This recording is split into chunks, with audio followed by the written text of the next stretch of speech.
Good afternoon. Welcome to the second day of the foundation course.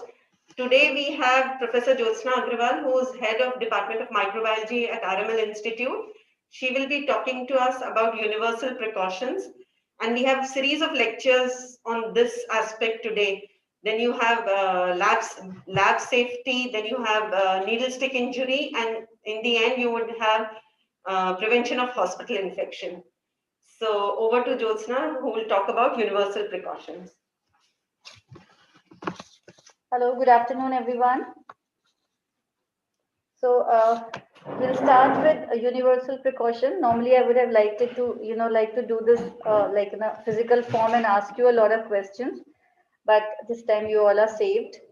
So universal precaution per se is not it's not the correct term. The correct term should be standard precaution, because universal precaution came, when we only knew hepatitis B and HIV, and we sort of made this thing keeping in mind that we have to take care when we are dealing with blood and blood products, and maybe few body fluids like CSF and amniotic fluid. It did not cover a lot of other things which were later included in body substance isolation. So body substance isolation meant that you take universal precautions for stool, vomiters, saliva, sweat, and all that. So we put them together, universal precaution and body substance isolation.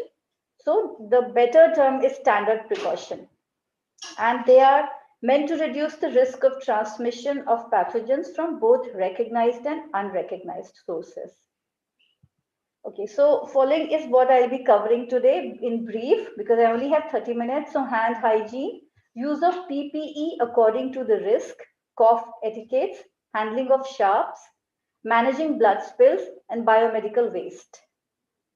So why hand hygiene? All of us know that hands carry so many pathogens, and us being in hospital and in healthcare setting, we carry even the resistant isolates and everything. This COVID-19 I've pasted on top because, I couldn't get a picture with COVID-19 on the hand. So this is just to show. This is the picture of the hand culture of a healthcare worker after his ICU shift. So if we don't do hand hygiene, this is what happens at the end of the shift. So much of bacteria we pick up and we keep transferring from one patient to another. And that's why hand hygiene is a must. So hand wash or hand rub. Now, as per WHO, for all clinical situation, use of hand rub is preferred if available, except when hands are visibly soiled. So it's a good idea to carry hand rub in your pocket. Now, I think with COVID being here, all of us are doing that. But even otherwise, it's a good idea to just carry hand rub and use that. Now, what exactly does a hand rub contain? We all know it contains alcohol, but how much alcohol? So it must have more than 60% of alcohol, and preferably some emollient too, so that when you repeatedly use a hand rub, your hands don't dry and the skin doesn't crack. Because if the skin is cracked in the palms, then a lot of bacteria and other, germs can sort of get in those cracks and colonize. So it's a good idea to have a good quality hand rub with minimum 60% alcohol and emollients. Now, there are certain conditions where hand wash is a must. Like I said, in the WHO recommendation, when your hands are visibly soiled, when there's some blood or body fluids, or after using toilet and before and after eating, that's when hand wash is preferred. Otherwise, hand rub is a good enough condition. Now, the steps of hand wash or hand rub, they are nearly the same. So if we have to go through the steps of hand rub, so we take a little bit of hand rub on the palm, and we first do palm to palm, then the back of one hand over the other, then it's interlacing fingers, then it's the back of the fingers, then thumb, nails, and lastly the wrist. So by the time you perform these steps, it takes about 30 to 40 seconds, and that's the time which is required for hand rub to completely dry also. And also keep in mind that not wear any jewelry in hands And arms and also your sleeves should be folded till elbow. It's naked below elbow, it's called. Okay, now coming on to the second part, which is very important, especially with COVID being around, transmission-based precaution. So based on how an infection is transmitted, you take precautions accordingly to avoid getting infection and avoid transmitting infection. So the easiest is the contact precaution. For all those infections which are transmitted through contact, for example, all your multi-resistant bugs like MRSA or VRE, they're transmitted by contact. So while taking care of any open wound, this is what you need. You need to have a gown, gloves, and make sure that you don't come in contact with the patient's environment also, like bed railing or medical equipment. You try avoid touching all these things. So these are contact precautions. Now, the biggest doubt comes when an infection is transmitted via droplet or whether it's airborne. Now, these two terms, droplet and airborne, they've caused a lot of confusion in last 7-8 months since COVID came, but they are pretty distinct and it's not very difficult to understand them. Droplet is a particle which is generally considered to be more than 5 micron in size. So because they are big in size, they would obviously, due to their weight, settle down on the floor earlier and they would not remain suspended in the air for a long time.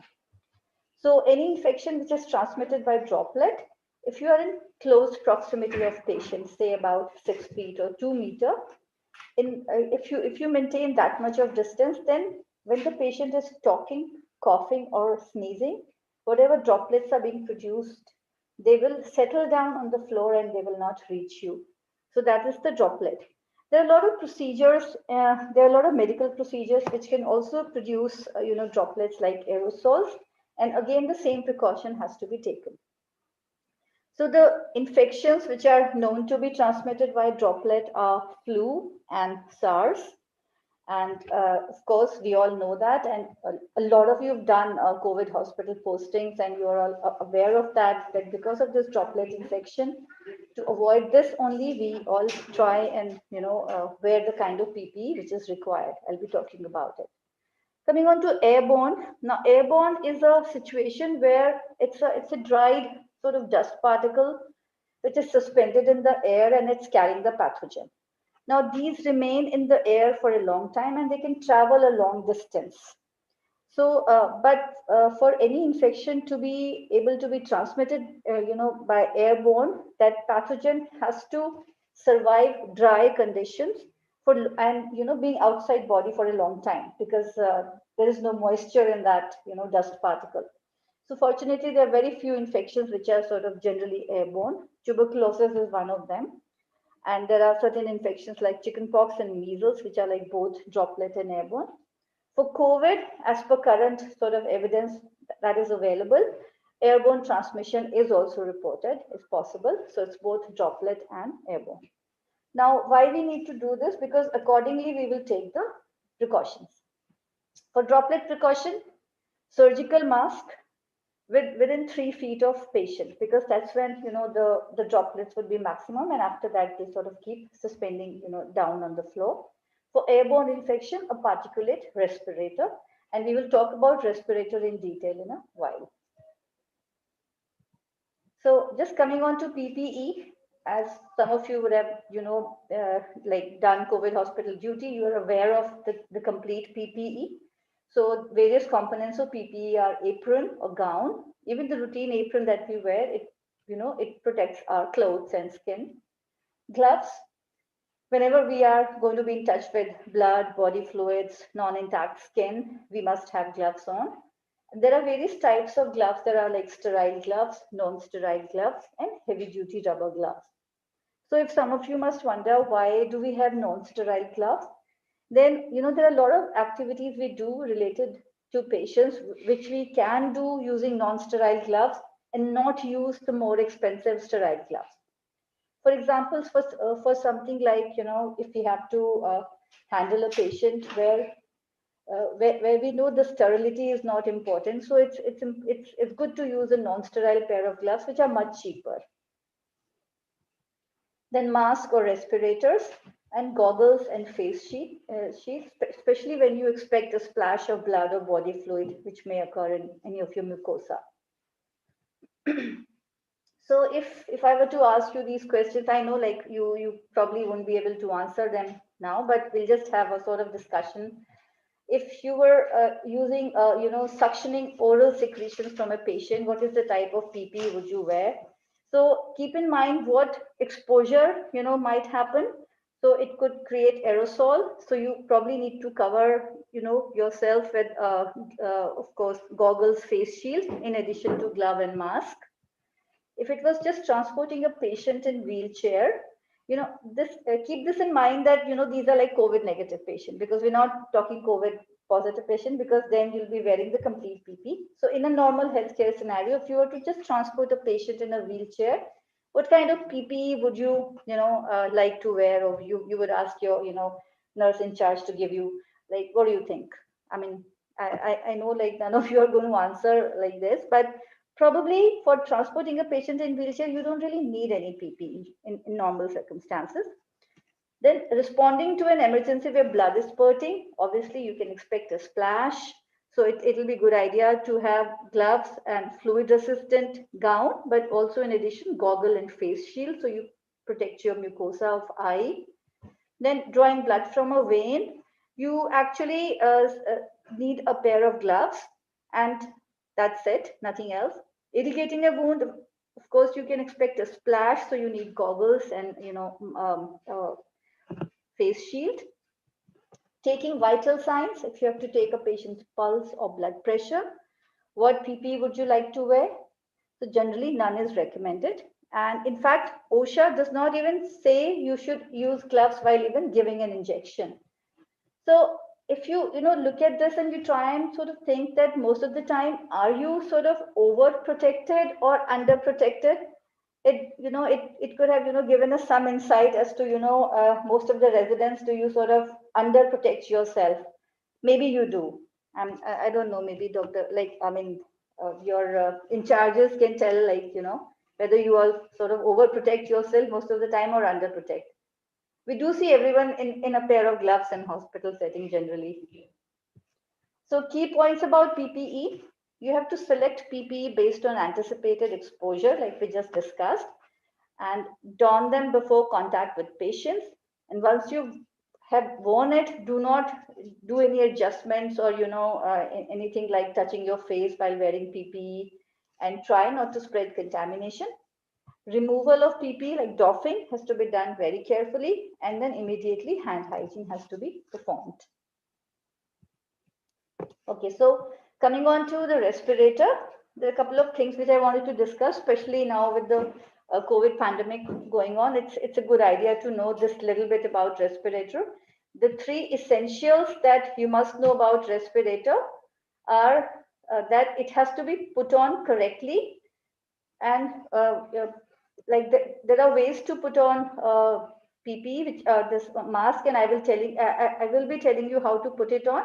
But it has to rest, it has to cover your nose and come to under the chin.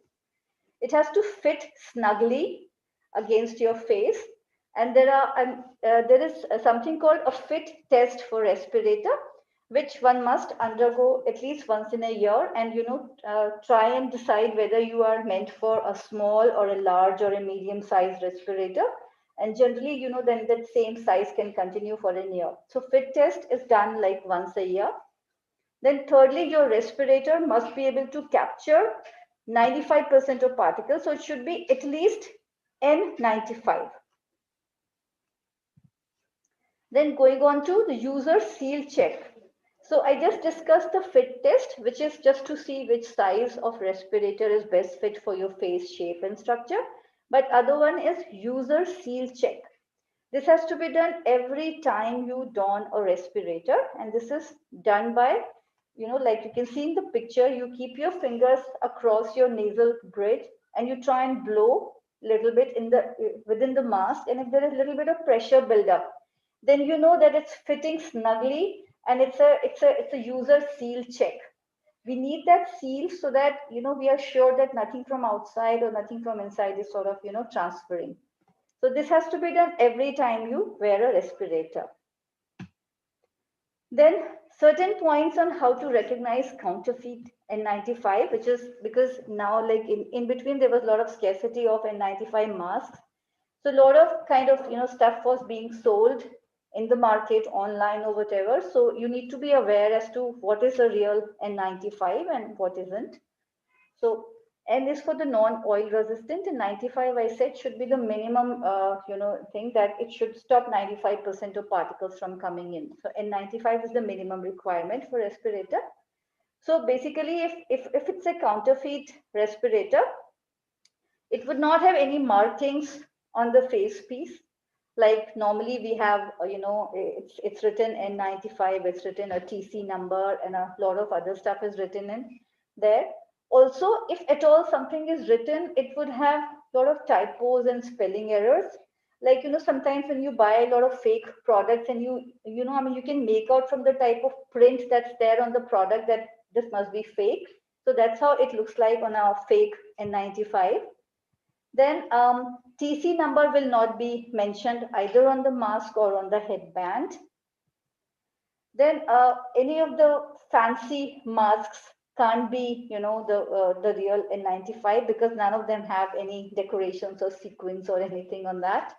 So it will be plain. But yes, there are colors available.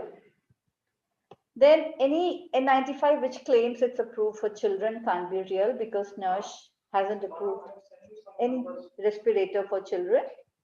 Lastly, very easy to spot if it is a respirator with ear loops, then it has to be fake because the original N95 only have headbands and not ear loops. So these are some of the points which can tell you whether you are using a real N95 or a counterfeit.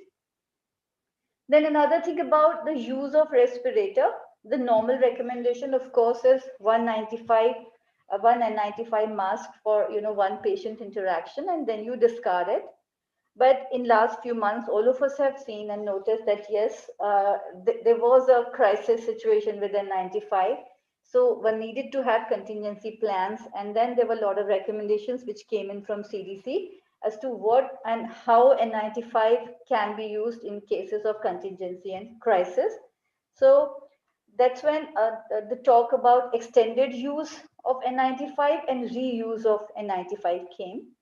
So extended use can be up to 8 to 12 hours. This is a single use of N95 where you do not doff it. You're continuously wearing it for 8 or maybe up to 12 hours.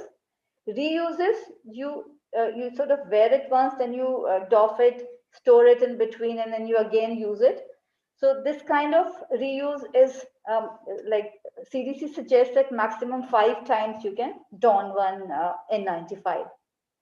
But both extended use and reuse will be limited by the fit, the local hygiene of that person, how much that mask is soiled or damaged, and the filtration performance. If one is not able to breathe properly, then probably the reuse has to be suspended and a fresh N95 has to be used. And both for reuse, it is must that you perform hand hygiene after you've touched the mask because you have to treat the outside surface of the mask as contaminated. It's not like a brand new mask.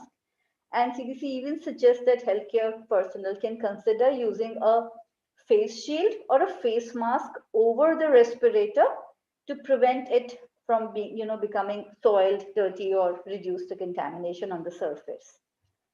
Also, there are some suggestions on reprocessing or decontamination of N95 masks so that they can be reused with very minimal risk of self-contamination. So the recommended methods are moist heat and UV rays. And other alternatives, in case you run out of N95, then NIOSH approved N99, N100, or R95, R99, R100, and elastomerics are other alternatives which can be used in case one runs out of N95 mask.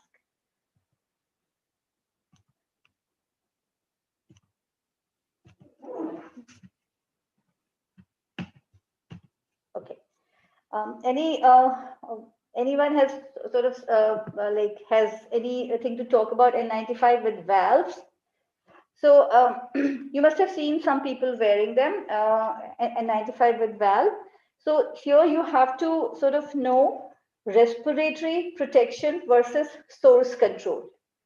So if you have an N95 with expiratory valve, it is a valve through which whatever you breathe out comes out.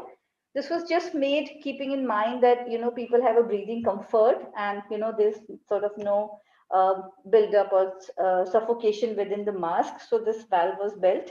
But remember, this will not do any source control. If anyone who's infected or supposedly infected, they should not be using N95 with valve. It's good for respiratory protection. It can protect you from anyone else, if they are infected. But if you yourself are infected, you should not be wearing a N95 with valve. Then sequence for donning PPE. A lot of you who've done that can, sort of easily relate with this. First is hand hygiene, then you wear gown, followed by a mask or the respirator, depending on whatever procedure you're performing, goggles or face shield, and gloves. Now remember, we discussed transmission-based PPE. So depending on the procedure that you're performing, you might be wearing some of these and not wearing some of these, right? So always remember your combination will affect the sequence. You may be doing a procedure where you don't need to wear goggles or face shield at all. So be practical and sort of get the right size, which is very important. Right size of gloves, right size of goggles. They are more important. The fit is more important. How to don a mask. I don't think I need to go into detail of this. Everyone knows this, but make sure it's like fitting comfortably. And there is a clip on the nose bridge, which you sort of make sure it fits snugly. How to wear a respirator, since all of you have had this hands-on thing going on for last so many months. Previously, I had to actually demonstrate it, but now I'm sure you all sort of have worn it maybe more than what we wear it. And how to don gloves. Again, I think it's very clear to everyone how to wear gloves, especially the surgical residents would be really experts on this. Then do's and don'ts of glove use. Just wanted to talk about touch contamination. Very often what happens is we don sterile gloves for a procedure, and suddenly we have to adjust our glasses or our mobile phone rings, and we, without any hesitation, we touch all these things. So this is called touch contamination. So make sure once you're donning sterile gloves, you don't touch your face or adjust any other part of your PPE. You don't touch any environment surface, and you only perform the procedure for which you're wearing those sterile gloves. And in case you have touched any surface, then you must change your gloves. If anytime the gloves are torn, you must remove them, perform hand hygiene, and then don new gloves. So it is, the way you wear, you sort of, wear your gloves, and whatever you practice after that, it's going to influence how much of disease transmission you do in your healthcare setting. So if you're wearing gloves for a sterile procedure, make sure there is no touch contamination. Sequence of removing PPE, it is very important, because once the gloves or the mask or the gown, whatever is contaminated, you must remove it in a way that there are least opportunity for self-contamination. So you must remove the gloves first, followed by gown, then hand hygiene is performed, then face shield or goggle, then lastly mask or respirator, and again hand hygiene. I believe in current situation in COVID hospital duties, a lot of you are wearing double gloves or even 3 layers of gloves. In that case, the sequence changes a bit, like you take off first pair of glove first of all, then after removing gown, you take off second pair of glove, and the third pair of glove is taken off last. So, it depends on, how many layers of gloves you're wearing. You can sort of the sequence of removing PPE. But the main idea is to limit opportunity for self-contamination. Okay, now it's very important to know contaminated and clean areas of PPE, what you can touch and what you cannot touch. It is fairly easy. Anything which is outside and anything which is in front, when you're facing the patient, will be contaminated. And anything which is inside, meaning the inside surface of the glove, inside surface of the gown, everything inside will be clean, and anything on the back side will also be clean. So all your ties on the head and the gown ties on the back will also be clean. So this is important to know because while doffing, you know which areas can be touched and which areas, like how you handle them so that you don't contaminate yourself. So removing gloves, it's very clear from the picture how you and why you have to know how to remove gloves so that you don't contaminate your skin or the skin of the hand. So basically you grasp the outside edge of the glove and then you just peel it off and hold it in the other hand. So the striped glove is the inside surface. Then you use the your finger is sterile. You put it inside the other glove and then again peel it off, and everything is packed. Like one glove is packed inside the second glove, and then you discard them. And where you discard them, gloves go to red bin because they are plastic. There's another method of doffing gloves, which is beak method, just indicated here. Basically, whichever method you use, just have to make sure you don't contaminate your hands. And then everything, all the gloves are rolled and they are like in a way that inside surfaces become outside. Okay, removing mask because the back and the ties are relatively clean area. So after you've taken off your gloves, you can use your hands to open up the ties. For removing respirator, of course, you take off the lower band first and then upper band and your respirator comes off. Okay, so much about PPE. Little bit on cough etiquettes. So it's a very good idea to cover your nose and mouth if one is coughing or sneezing. And in case none is available, then in the crook of the elbow, you must cough or sneeze. And this is one information which you must pass on to all your, all the staff which works with you or under you, so that, they don't spread whatever bacteria or virus while they're coughing or sneezing. And it's a good idea to hand hygiene after you have done this. To contain respiratory spread, it's good to have posters or visual alerts at the entrance so that if any patient is suffering from any of these, upper respiratory symptom and is coughing or sneezing, they can be asked to wear mask and wait in an area where they are like at a little distance from other patients. And also they should be hand rub provided to them. And bins should be pedal operated so that every time they have to throw tissue or something, they don't have to touch the bin. Handling sharps, just very few points which one must keep in mind. Never bend a needle or remove any needle using your hands. Use a needle cutter. Straight away put the syringe in there, the needle will be removed. And avoid recapping needle. If you have to, then you must use the single hand scoop technique. Then all the sharps, the needle, IV cannulae, everything metallic has to go in a white puncture proof container, and broken glass ampules go into the blue container. And never overfill these sharp container. Only while they're 2/3 filled, they should be removed and another container should be used. So remember, all the metallic sharps go into white or the translucent container, and the glass, the broken glass, goes into blue container. Managing a spill. Very often, you are sort of collecting a sample, maybe a blood sample or any other biological fluid, and someone might drop that vial. So how do you manage that spill, and what do you tell, your staff how to do that? So unless you cannot sort of tell them what to do about it. So first of all, this is one condition in which you can wear non-sterile gloves and other PPE. You can wear a gown and goggles, and isolate that area. Put some, maybe chairs or table around that area so that people don't walk around that area.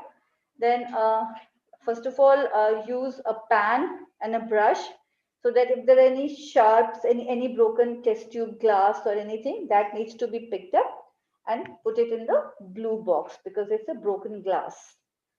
Then the entire body fluid, whatever is there on the floor, maybe the blood, it has to be soaked in disposable towels. If you don't have disposable towel, newspaper is the best thing. You put some newspaper on it, let it soak the entire body fluid, and then you discard it in the yellow bag.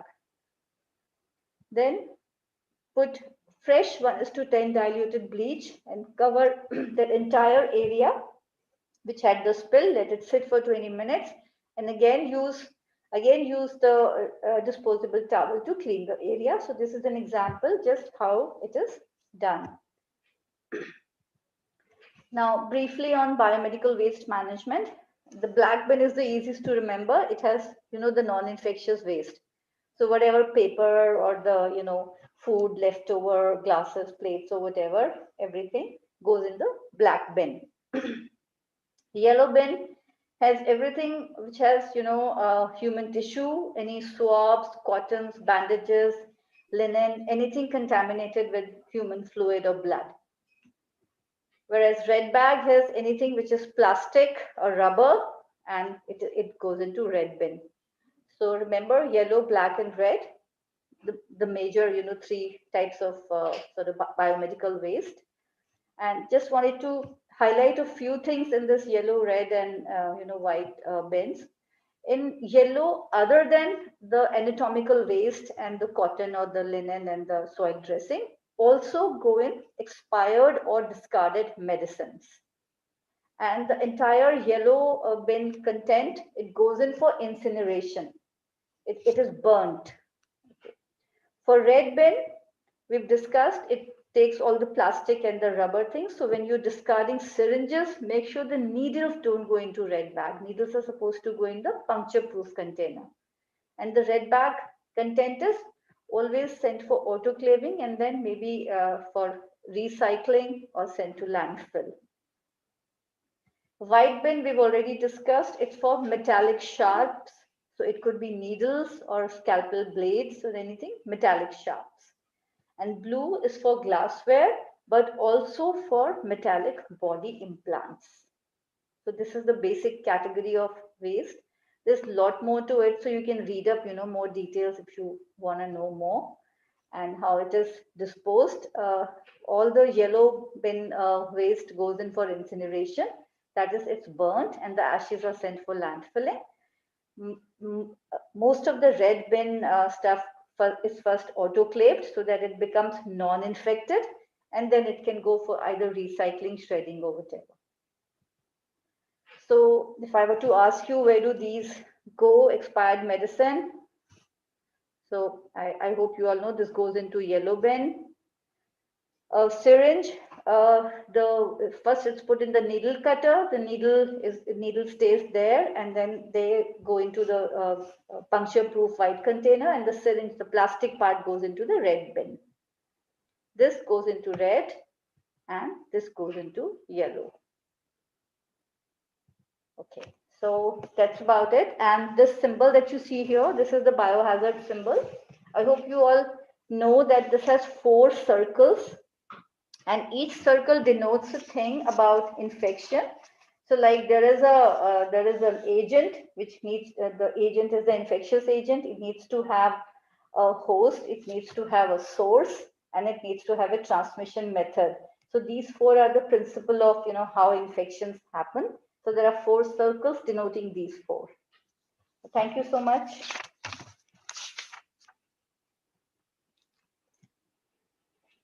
Does anyone have any questions? If any of you have any questions, you can send in a chat box, or you can ask, you can unmute yourself and ask. Anything to discuss at all.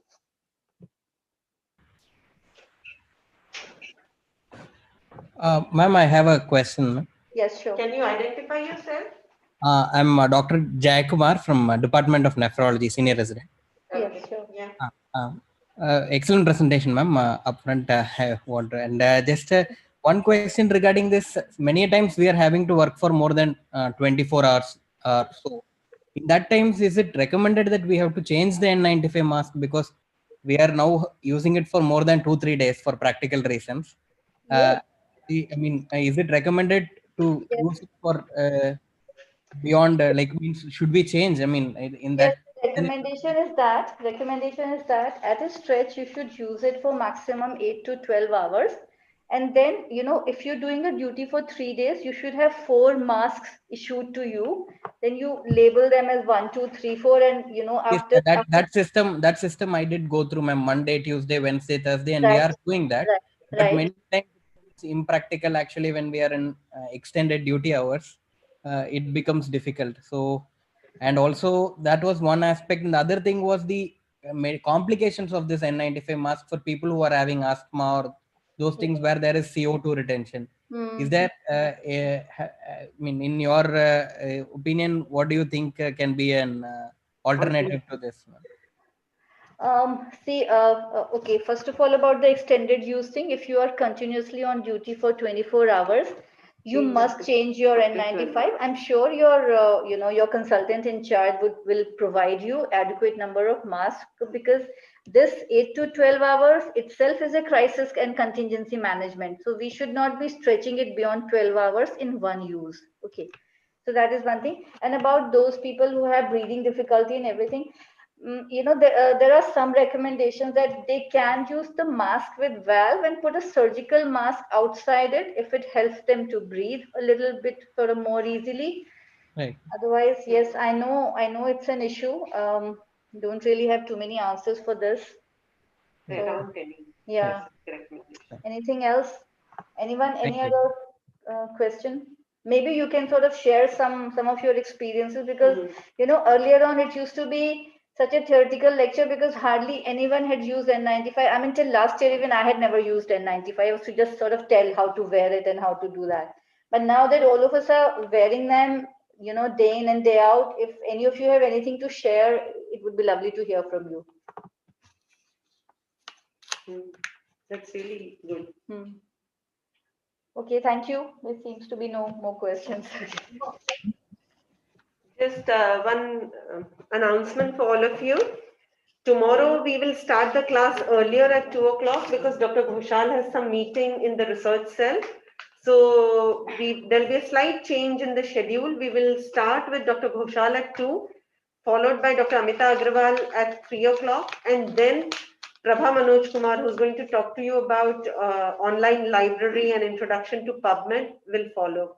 We'll try to finish within 2 hours as scheduled, but we'll start at 2, maybe finish by 4, max 4:30. So the next talk is by Professor Rumi Marak from Department of Microbiology in our institute. She'll talk about laboratory safety.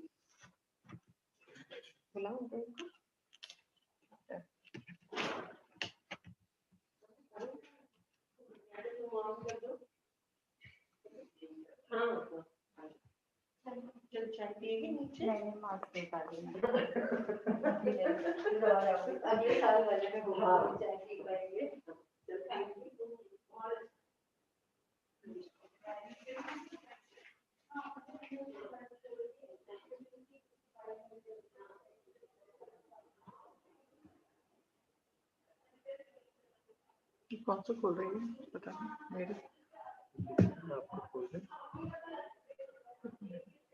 मेरी ये है ना ये नहीं है क्या ले लिया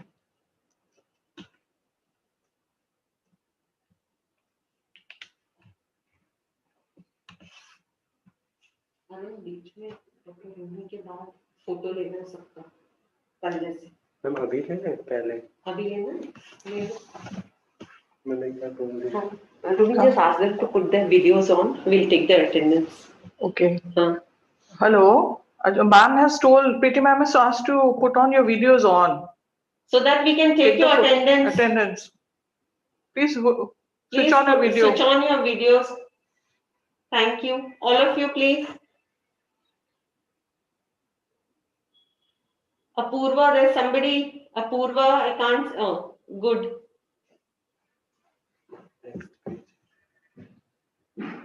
Three pages. Can we have all of you switching on your videos? Chitra?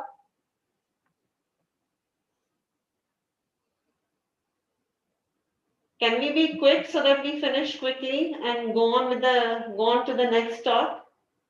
Pankaj?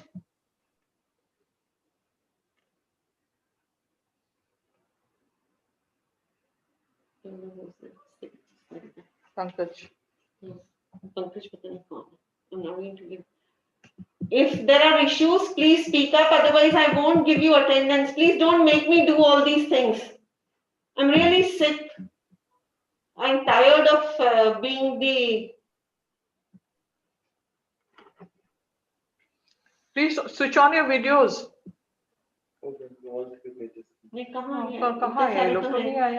I'm honestly telling all those people who are not putting on their, switching on their videos, unless you have some issues, I'm not going to give you your attendance. It can't happen. There has to be some discipline.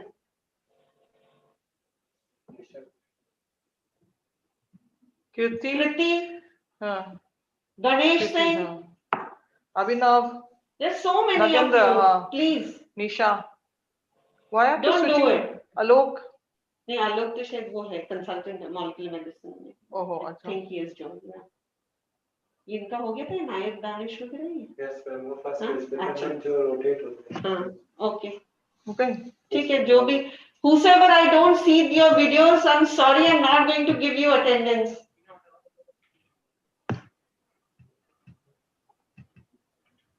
which one ma'am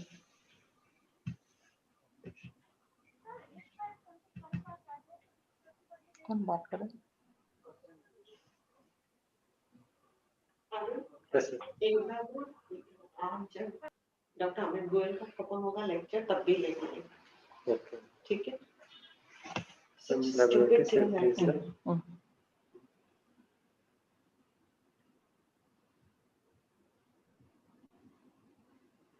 such stupid things yes ma'am Good afternoon, everybody. I hope you are wide awake. I'll be taking a talk on laboratory safety. It is very important to know. I'll just discuss. So, what is laboratory safety or biosafety? It is an active, assertive process based on evidence-based principles.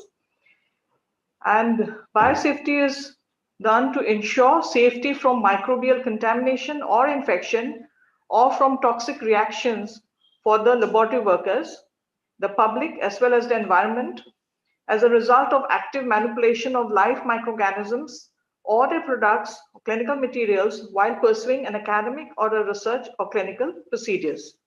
So this is a definition of a biosafety. So why is laboratory, what is laboratory acquired infections? So laboratory acquired infections are defined as all the infections which are acquired through laboratory activities regardless of their clinical, subclinical manifestations. So it is very important. It could be the labs because we are being in medical professions, we are dealing with a lot of clinical material and we know that these materials could be infectious, containing infectious agents. So it is very important to know. So laboratory area contains biological specimens which are collected from hospitalized patients, both from in and outpatient departments and clinics. And some of these patients may be suffering from bacterial or viral infections. And we know that at present the COVID pandemic is on and how much care we have to take to prevent infection. And most of you are already doing COVID duty and already Madam has discussed about the donning and doffing of PPE. So infections may not be discovered or confirmed unless these specimens have been examined or tested. So unless we test it, we will not know whether they are having any infective agents. So these specimens usually are handled by several staff of the hospital and they may, and these materials could be highly infectious and while used for the processing of the samples for different laboratory tests. They could be toxic materials also. We use a lot of chemicals. It could be inflammables as well as corrosive, or even the equipments that are used are infectious or could be infectious.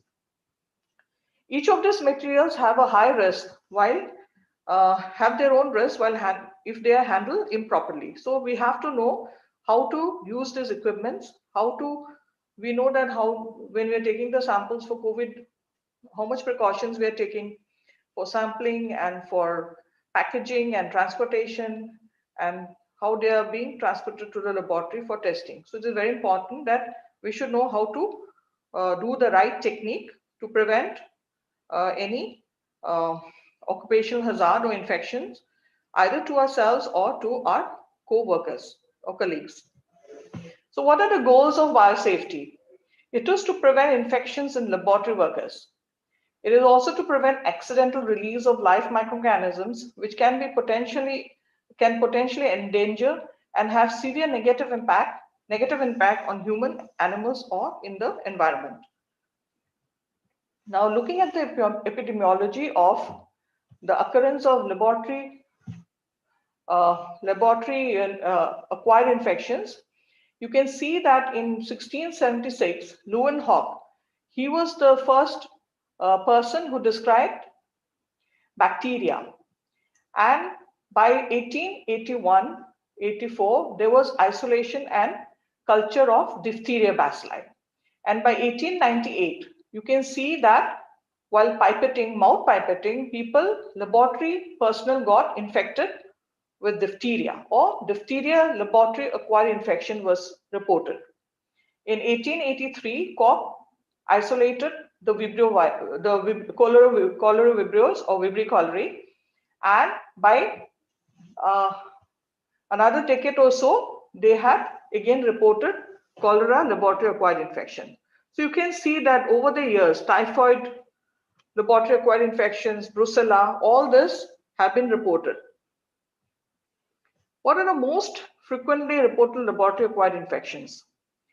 These are, the most common is brucellosis, you have Q fever, typhoid, you have tuberculosis, you have fungal infections. Then there are other infections like coccidioido, histoplasma, and also some of the infections like highly fatal infections like hemorrhagic viral infections have been reported over the years.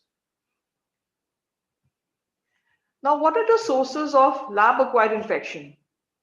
It could be inhalational, or it could be ingestion, or through inoculation, or due to contamination of the skin and mucous membranes.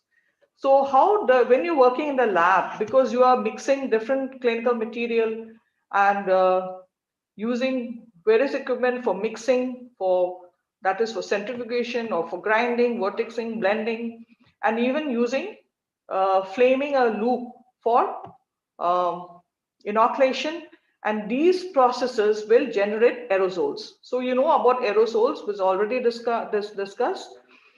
While ingestion, there could be subconscious hand-to-mouth actions. So many a times we do not realize that we have touched infected surfaces, or while handling, we touch our mouth or the eyes and we get infected. Or placing contaminant articles into the mouth, like using a pen or pencil or fingers into our mouth. Inoculation. Inoculation could be parenteral inoculation of infectious material through accidents via the needle stick injury or using a blade or a broken glass. Whereas contamination of skin and mucous membrane could be while doing a procedure, there could be splashes of the blood or serum or clinical material into the mucous membranes of the eye, the nasal cavity or the mouth, or the hand-to-face actions may lead to the transmission of these pathogenic microorganisms.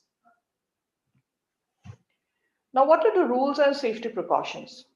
Now, the rules for handling laboratory specimens and materials should be meaningful, and these rules should be clearly written, and strategies for collecting or analyzing and disposing of laboratory specimen must be well defined. These rules must be carefully explained to newly appointed staff or the newly appointed members of the laboratory, and whenever the rules are laid, all members of the staff should be appraised of these new rules, or they should be made aware of. So this very fact that this foundation course is going on is to give you a brief or overview of various procedures or the training that is required. So this is how the foundation course has been started. Now, what are the aims of the rules and the safety precautions? It is to establish the policies which ensures the safety of the staff, the patients, as well as the members of the public and the laboratory area.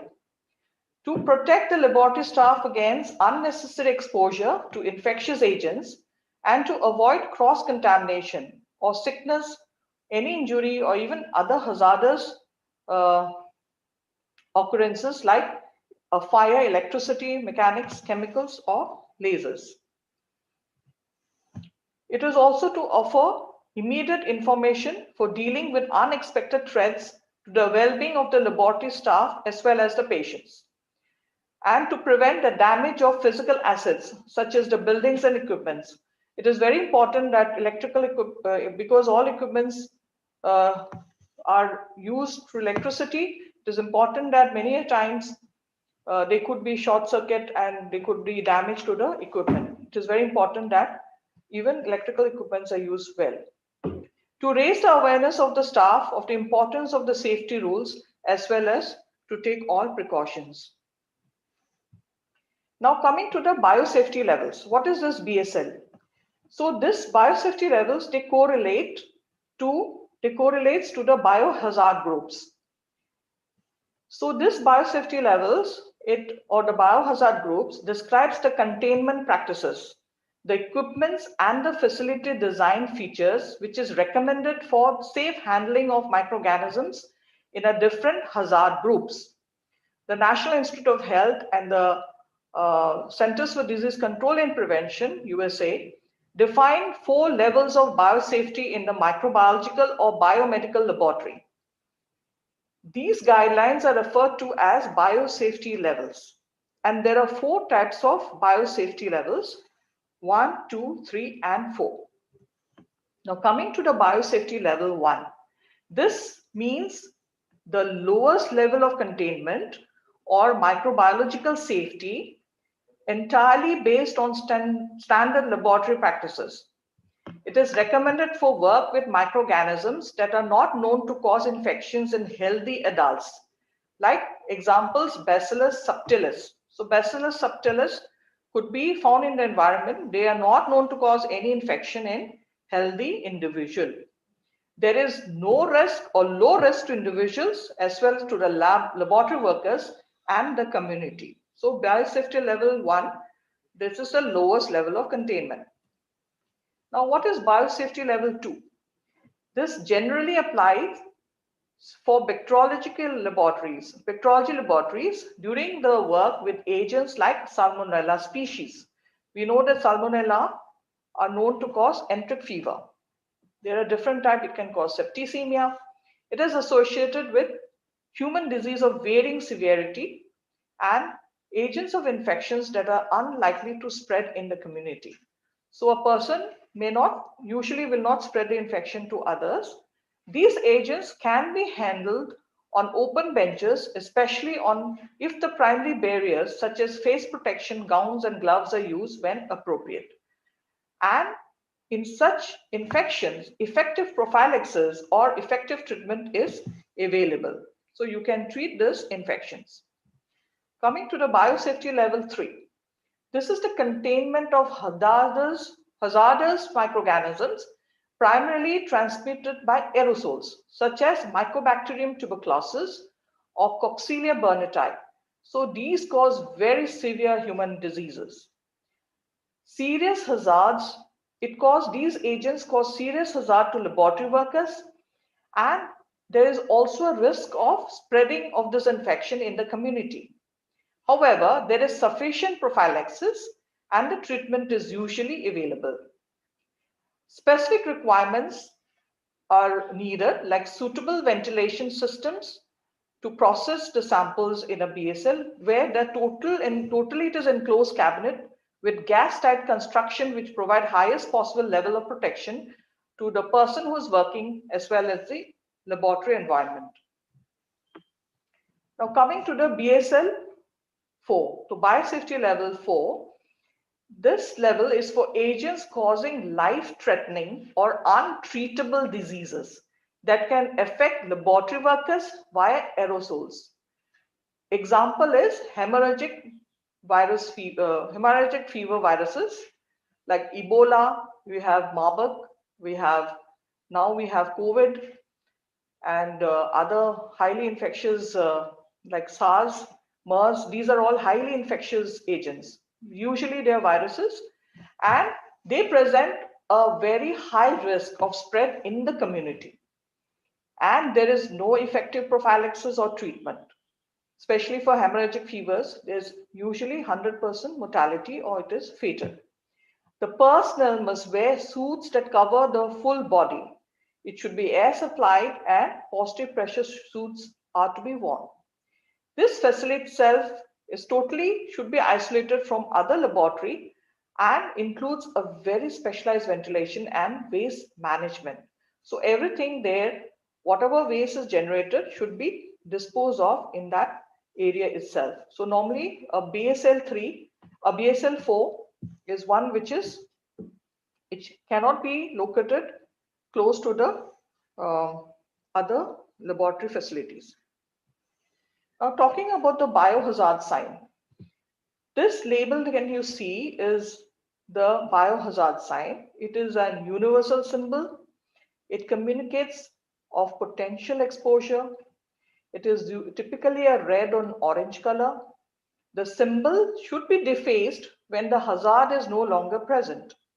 It should be used sparingly and explicitly, and usually used for cultures of pathogens or clinically infectious materials like human blood and tissues, or equipments which are used to process these clinical samples, or storage areas or fridges or deep freezers for the storage of these human clinical materials.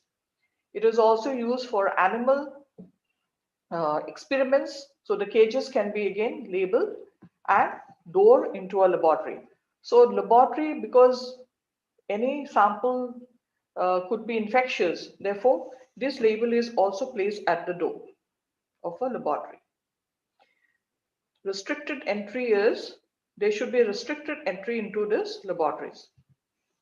Now talking about the biosafety cabinets. What is this biosafety cabinet? It is a device that encloses workspace in such a way to protect the workers from aerosol exposure to infectious agents. There are 3 classes according to the degree of biological containment. There is class 1, class 2, and class 3. Class 2 has class 2A and 2B. We will just discuss them. In class 1 biosafety cabinet, this is a schematic diagram. It allows the room air to pass through this cabinet, and there is a particle protection factor, and the sterilized air is exhausted. So you can see that the airflow goes into the cabinet, and finally there's a HEPA filter, and then the exhausted air is sterilized air is exhausted out. Coming to class 2 biosafety cabinet. The sterilized air that flows over the infectious material, because the clinical samples are kept inside the cabinet, as well as the air that is exhausted are sterilized. So this is a schematic diagram. There are 2 types. Type 2A, that 70% of the air is recirculated, whereas in type 2, the exhaust air is discharged out to the outside environment. Especially these are used for handling radioisotopes or toxic chemicals or carcinogens. And you can see in class 2, there's a variable sash openings. That is, there's a sash which goes up and down, and the laminar flow biosafety cabinets, they're known as laminar flow biosafety cabinets because the air flows in the sheets. You can see the airflow diagrams that is shown here from the outside into the cabinet, and they directly flow over the contaminant air into the filters. So do you have 2 HEPA filters here, and the final air of sterilized and filtered exhausted out. Coming to the class 3 biosafety cabinet, it is a completely enclosed with a negative pressure. Air which is coming in and going out are both filter sterilized, and the infectious agent is within this box is handled with rubber gloves that are attached and sealed to the cabinet. So here we are dealing with highly infectious materials, and here the materials, there's a opening here where the clinical material is passed into this, and then this whole thing is sealed, and then the whole manipulation is done through the through these gloves. So this is dealing with highly infectious material agents. Now, how will you care for this biosafety cabinets? So usually disinfection is done of this bench top or the biosafety cabinet top, and they are usually disinfected prior to work or before starting the work and after work with 70% alcohol or with 1% hypochlorite. Sometimes the hypochlorite can cause corrosion, so you can use other methods for disinfection.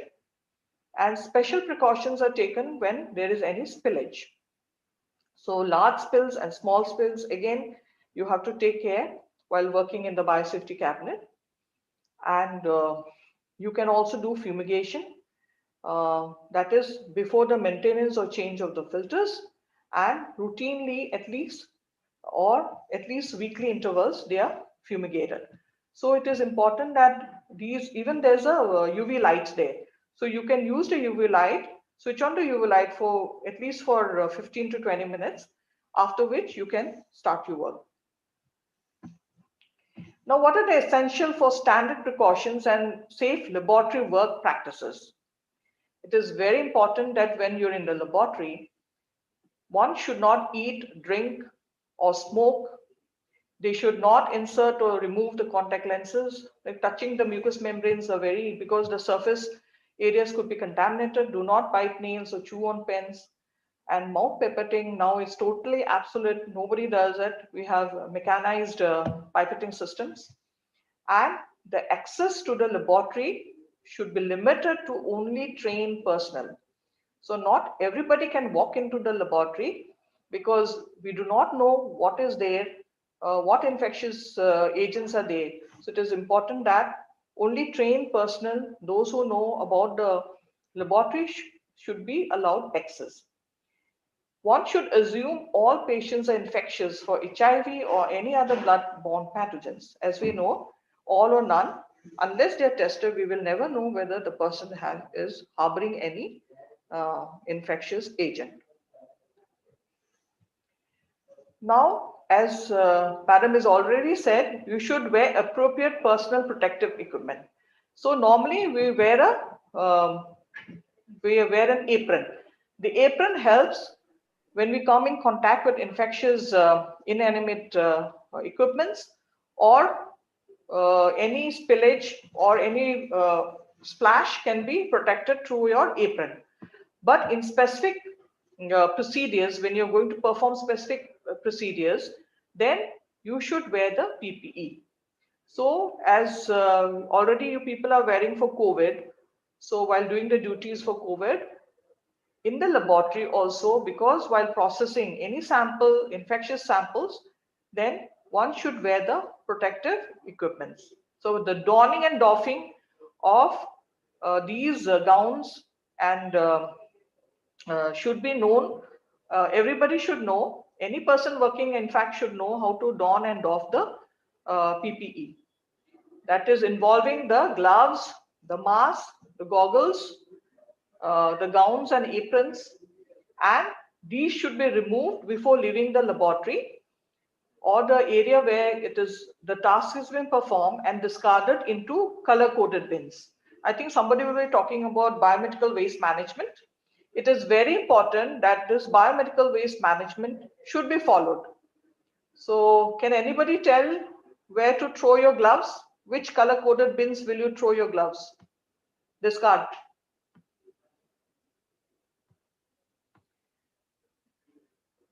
What about the goggles? Anybody? So biomedical waste management is very important. So everybody should know. So the site segregation at the site of generation is very, very important. So whatever waste you generate, you should know where to discard them. So as we know, gloves, rubber, all rubber and goggles, plastic goods are usually discarded in the red bin.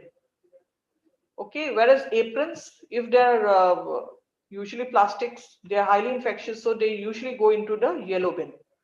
Okay, all infected materials should go into the yellow bin. So use biosafety cabinet procedures that generate splashes or aerosols. Deposit the sharps in special puncture-proof containers. So where will you discard the sharps? Again, you have the white bin. So in the white bin, you can discard the sharps. Decontaminate your work surfaces daily and if there are any spills. Comply with hand disinfection procedures by using alcoholic hand rubs, or you can use the soap, medicated soaps or ordinary soaps also you can use. I think Madam has already discussed this about hand, but anyway, I will discuss about the hand hygiene. Now, hand hygiene, according to Rotter, hand hygiene is the single most important practice to for preventing nosocomial infection or healthcare associated infections. Now look at this diagram. This is on the right hand side, you have the front of the hand, and in the left hand side, you have the back of the hand. So these red areas are the most frequently missed areas of the hand, the front and the back of the hand, whereas the less frequently missed are the ones which are colored in purple or which are in beige or colorless. Can you see these are the part? That is the reason why proper hand hygiene or hand wash procedures are very important. So how do you do since you're already doing the COVID, everybody now knows how to do we have also taught the residents and faculty how to do the hand wash, hand hygiene with the hand rub. So it is very important that minimum of 10 to 20 seconds of hand wash, and then it should be dried immediately. So there are procedures. Now coming to when should you wash your hand? Hands should be washed when they're visibly contaminated with blood or body fluids, using soap and water or using any antimicrobial soap. It should be washed before eating and after eating, after going to the toilet, and moving from a contaminated to clean site. So you should clean. So it is important that hand wash should be, or hand hygiene should be done when you're moving from a contaminated to a clean area. If the hands are not soiled, then you can use alcoholic hand rubs for routine hand hygiene procedure. Now, little about immunization. Now, immunization provides protection against some laboratory-acquired infectious diseases. They may not prevent, but however, they can protect against serious illness or serious disease. There are vaccines which are available for some of the bacterial viruses. So these are the hepatitis B virus. How many of you have been vaccinated? It is very important to be vaccinated. And since the vaccine is available for hepatitis B, which is one of the most infectious agent, it is more infectious even than HIV. So after that, you should make sure that after your booster, you should also check for your antibodies.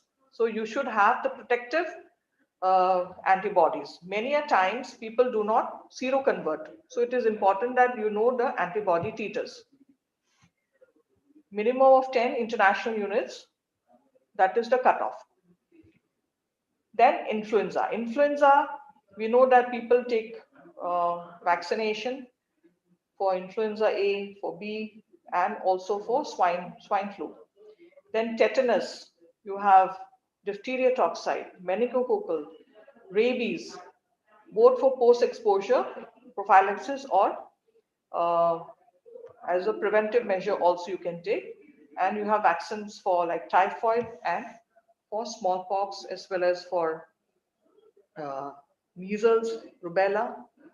So these vaccines are available. So it is important that as healthcare workers, you should make sure that you're immunized for hepatitis B. Now, what about the accreditation of laboratories in India? The NABL, which is a national accreditation board for testing and calibration of laboratories. It's a very stringent criteria, and it is an autonomous body against the aegis of DST, the Government of India. and this is the sole accreditation body in India. And these accreditations are done based on the internationally accepted standards and guidelines. So this is to bring about uniformity in your reporting and the procedures which have been performed in the laboratory. To summarize my talk, laboratory personnel are at high risk of being infected by agents which they handle in the laboratory.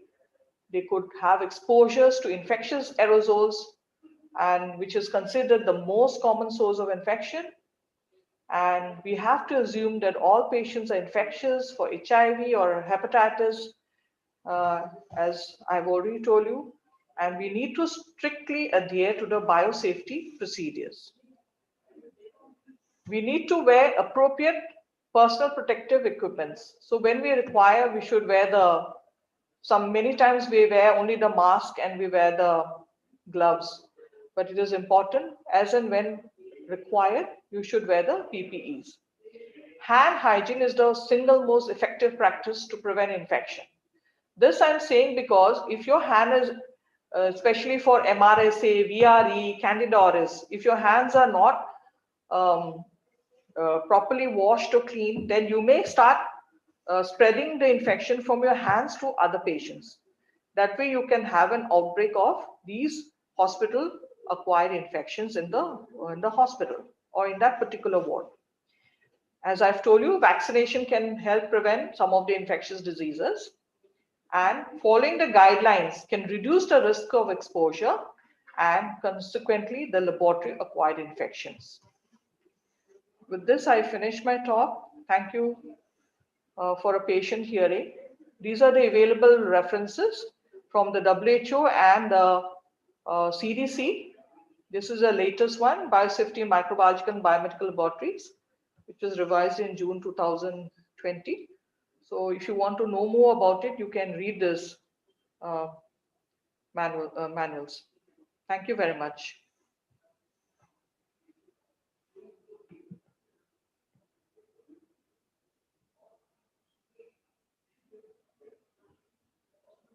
If you have any queries or any clarification. Hello.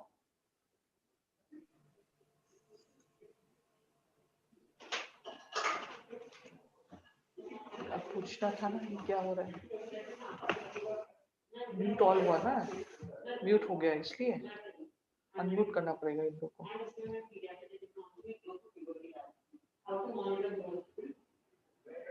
Now you can interact. Hello. Hello. Anybody has any queries?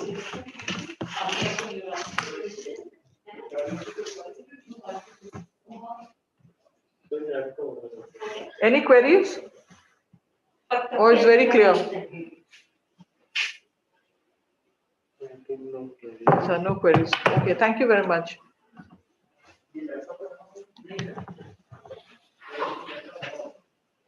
Second set of talks are, this third talk for today is by Dr. Amit Goyal, who will talk to you on needle stick injury. A lot of you will actually face this problem. You may, not lot of you will, but may face this problem when you're working in the hospital, that what to do if you have a needle stick injury, whom to consult and where to go. So after his presentation, Amit generally gives you number of where to contact, what to do. So please, you may like to note those things for your and your colleagues' use later. Again, I want to remind all of you that tomorrow's session will start at 2 p.m. sharp. So if any of your colleagues and friends who have not joined, please remind them to be on time tomorrow and join 2 p.m. sharp. Thanks, Julia.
अलग हिसाब किताब था, वो अलग ही दुनिया में जी रहे थे, बट वो वही यूज कर रहा था। यहाँ से चलेगा ना, ठीक है। Hello everyone. How can I see them? Can I see them or not? Not possible. No, but how I'm sure that they are getting my voice and. वो पूछ लो, somebody will unmute and tell you. Hello, can anyone tell me? Am I audible clearly? Yes, sir. You are audible. Yes, sir. Okay, right. So welcome in this session. This is very useful session. You know, this session is completely meant for yourself. Probably patient has nothing to do with this session. Whatever you will learn, it's for your own safety, your own benefit in future. So before I move ahead with the needle-stick injury, a line about prophylaxis. That what is prophylaxis? It is basically the treatment or the any kind of vaccine or action taken to prevent a disease. Means not for treatment of the disease. Disease has not been established, but we are trying to prevent it. It can be pre-exposure prophylaxis if we are taking the measures before the exposure has happened. Please mind, it is before the exposure has happened. It is not before the disease has happened. There is a difference between the exposure and the disease. And if we are taking the measure after exposure has happened, this is post-exposure prophylaxis. And our today's topic of needle-stick injury comes in this section of post-exposure prophylaxis, because with needle-stick injury, exposure has already happened. So don't get confused that we are going to talk about the treatment about hepatitis or HIV, which can happen after needle-stick injury. We are going to talk about the prophylaxis so that infection should not set in. Right. So I have broken my entire talk in small pieces to give you few very clear messages. Right. The first message is what is exposure? How to define an exposure? The external surface of human body can have only skin and mucosa, and it can be exposed to patient blood, tissue, body fluid, or percutaneous exposure.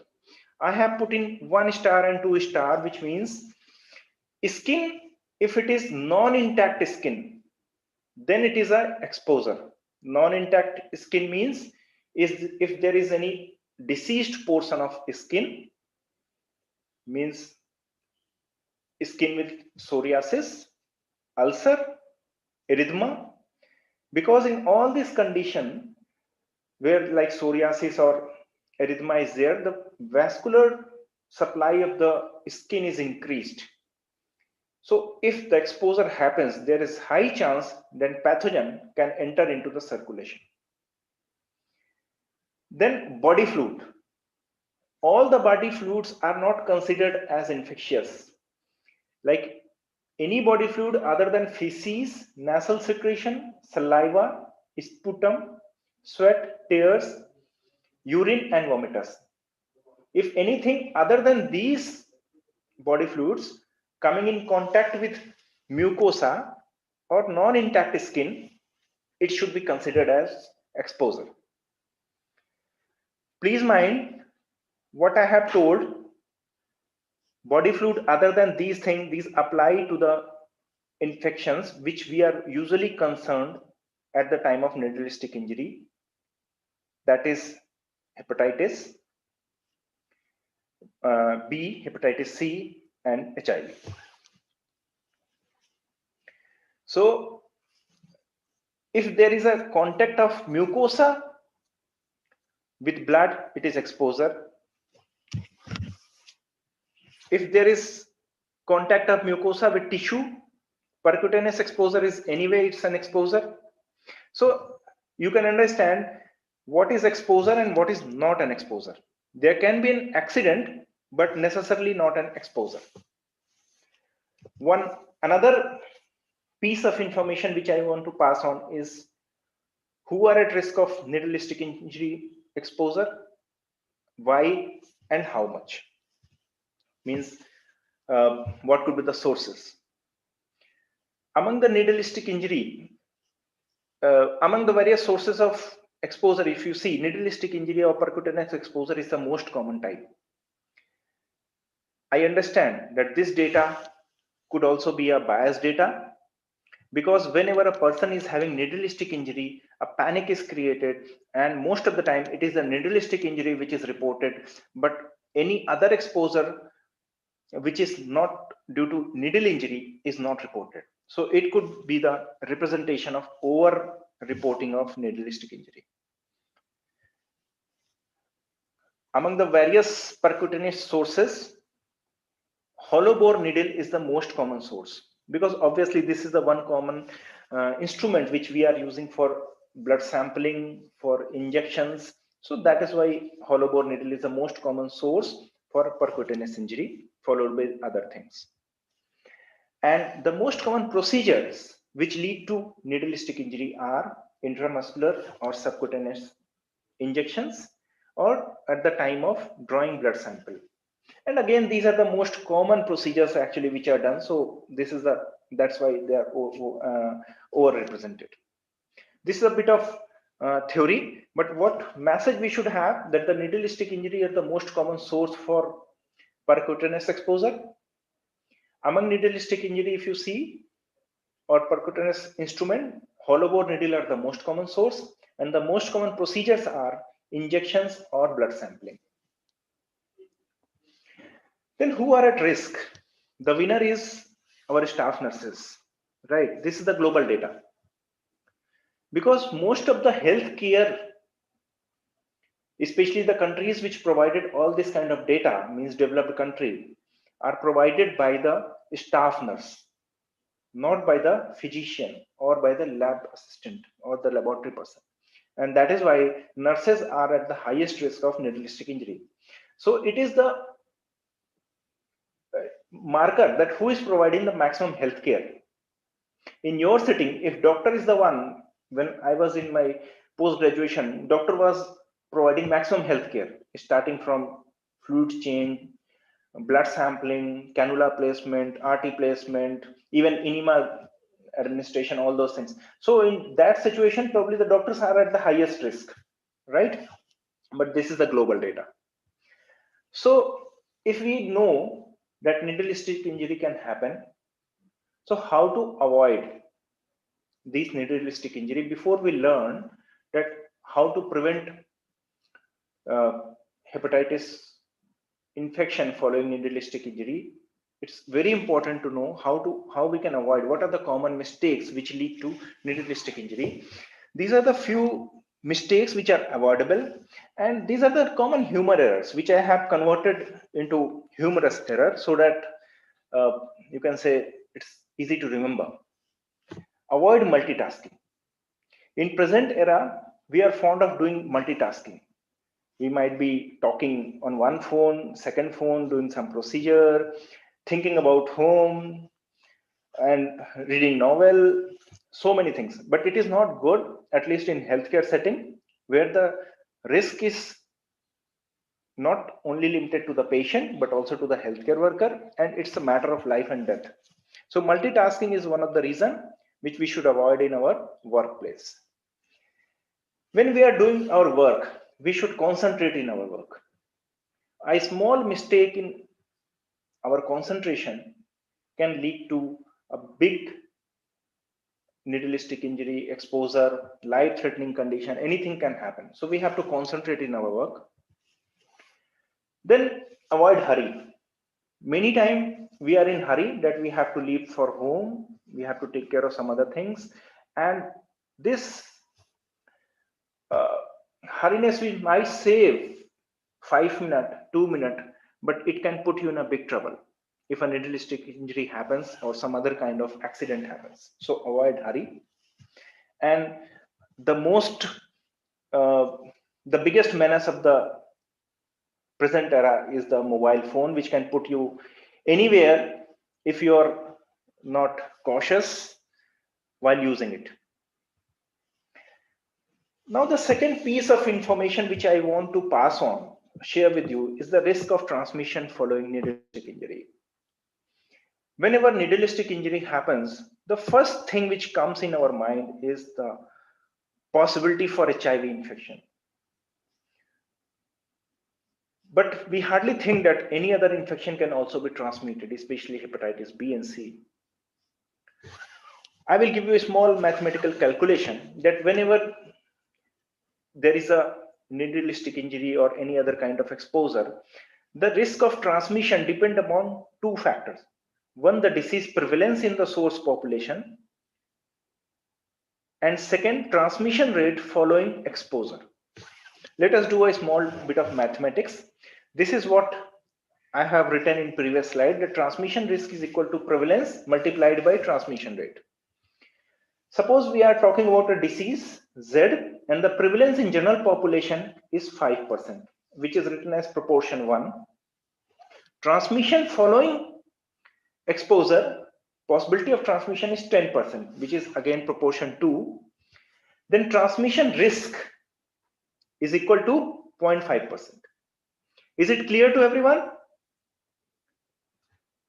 Because this is very important point, that what is the risk of transmission following an exposure for hepatitis B, C or HIV.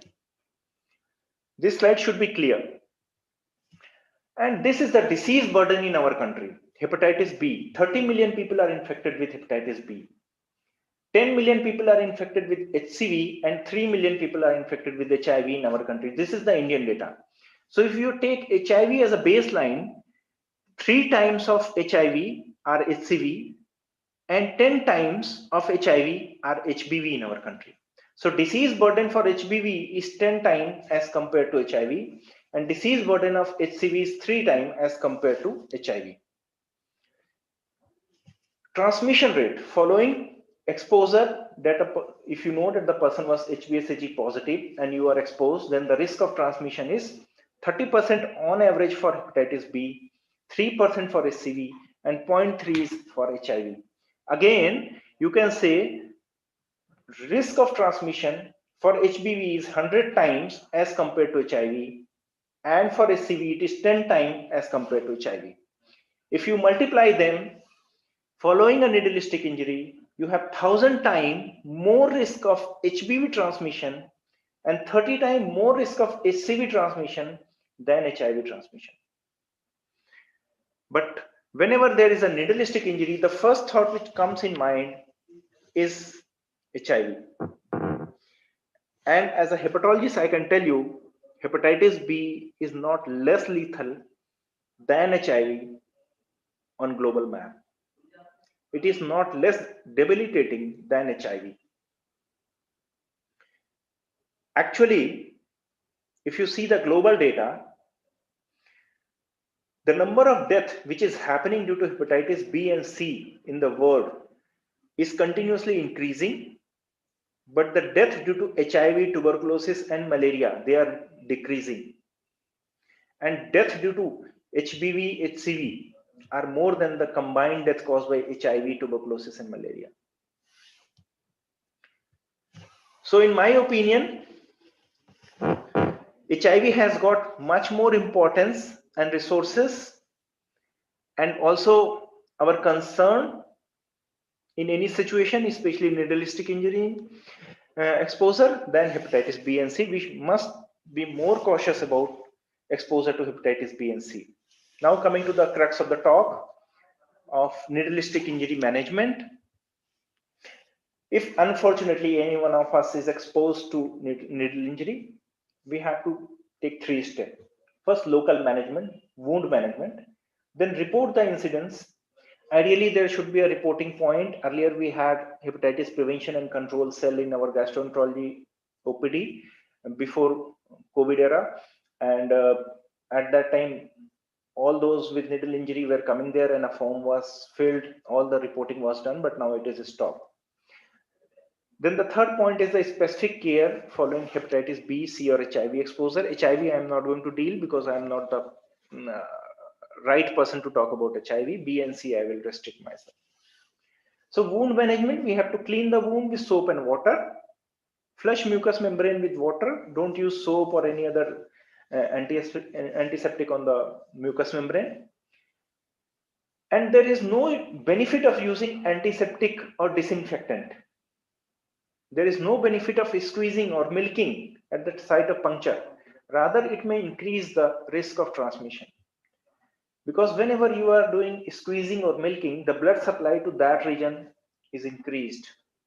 And whatever virus has gone in, you cannot bring it out just by milking. It would have gone in, would stick to some of the tissue, and then the blood which has pooled there will carry it along and circulate to the body, right? And avoid the bleaching and other agents.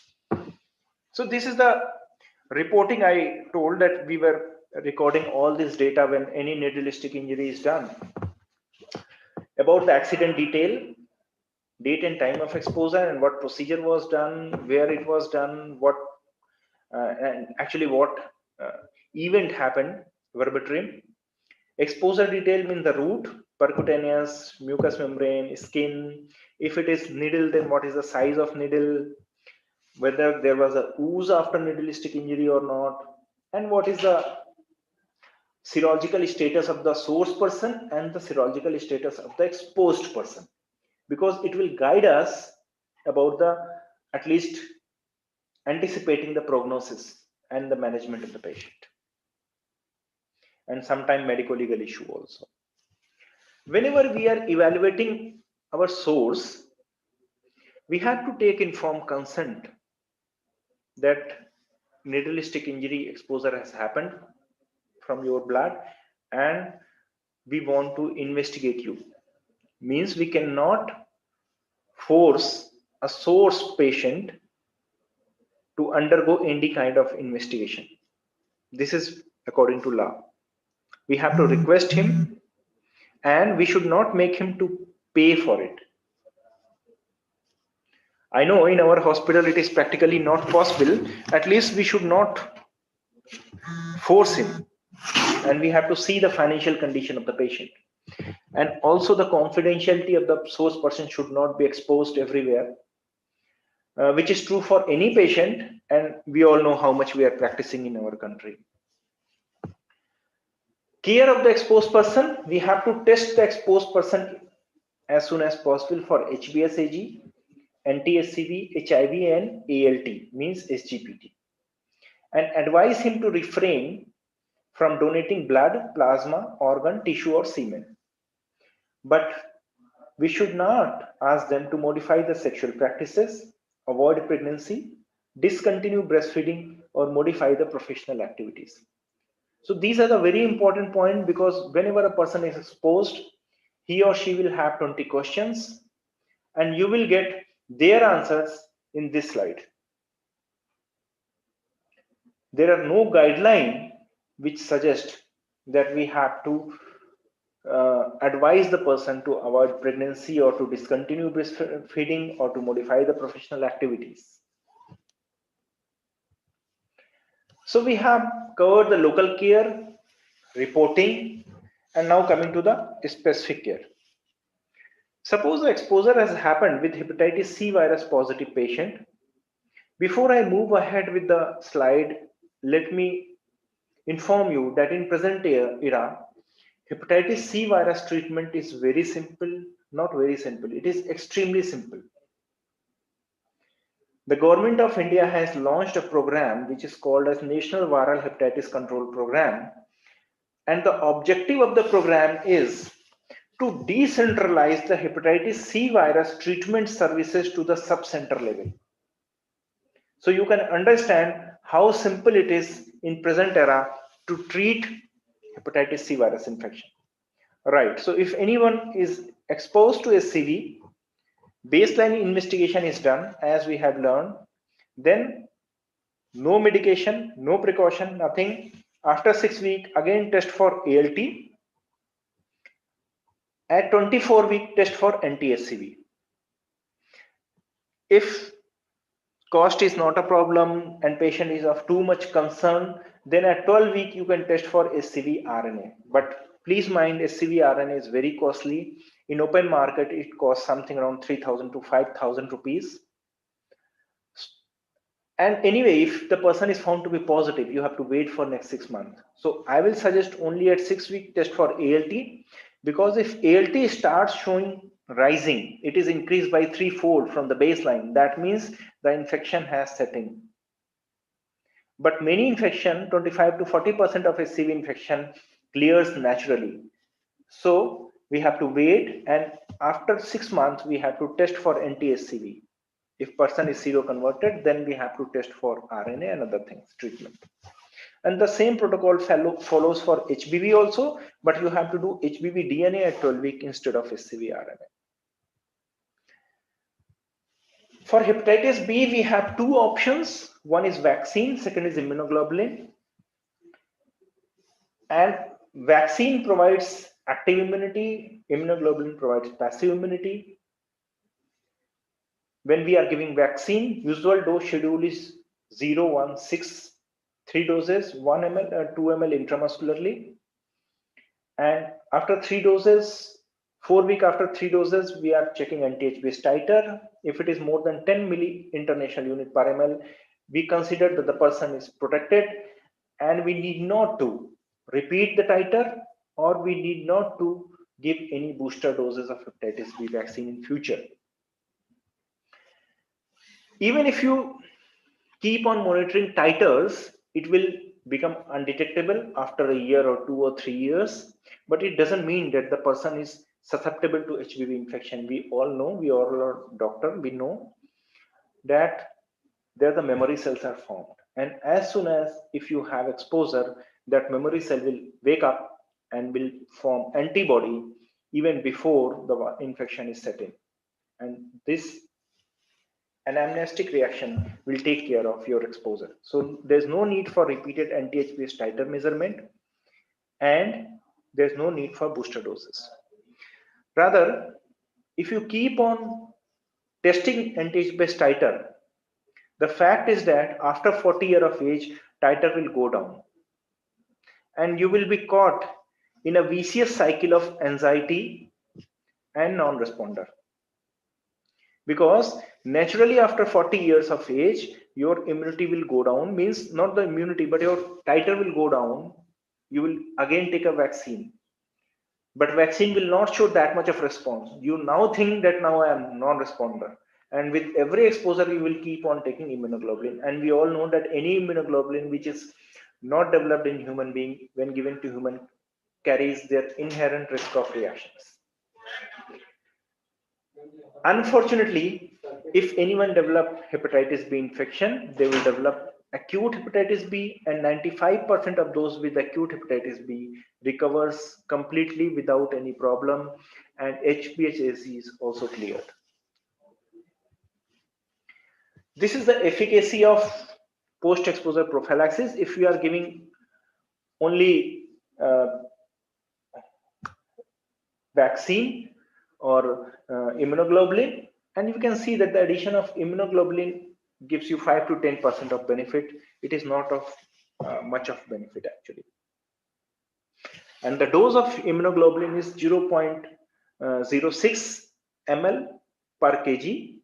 For adult, it comes roughly 5 ml.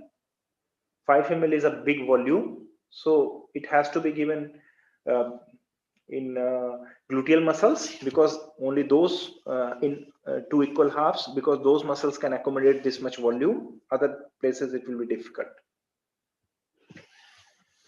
So that was a theoretical part.